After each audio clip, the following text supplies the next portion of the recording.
Айде, младежи!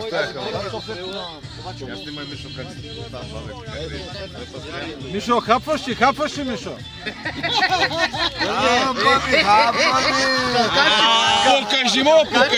Покажи му! Дай двечки, Данчо, дай двечки.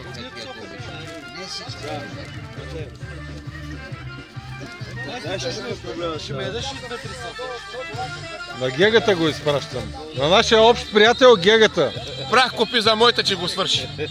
Айде пак. Чули?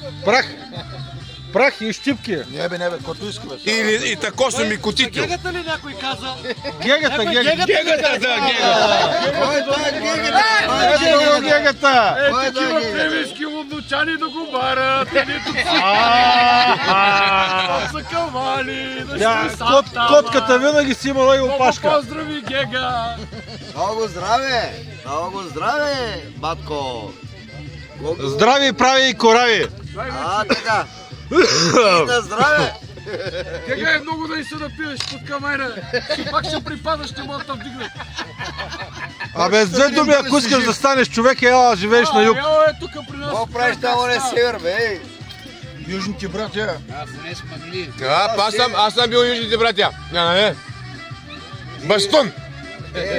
Така, кажи му го. Чакай да преглътна. Тъпа англията, бе, да си идва тук, бе. Виж с какво наливаме, гледай сега. Бе, виж го, Троянска, сертифицирана, другата е Смокинова. Нищо, че пише банкя. Тия смокиновия дип. Той келече е неграмотен, не може да чете. Само му показвайте картинки. Той чете само на английски, бе, човек. Айде, Жарка, па до година. Може да чете и да смята по-френски. Па назима мога ти прата някой литърче така от новата реколта. Ако слушаш. Слушай. Който слуша, той ще пие. Който не слуша, ще рони сълзи. Прах за жената. Да здрави, батко. Георги, здравей, моите дете. Посланието за Голгата, нали? Той. Смокинивия дип дава нещо много силен мир. Той. Напади, брат ми, греби!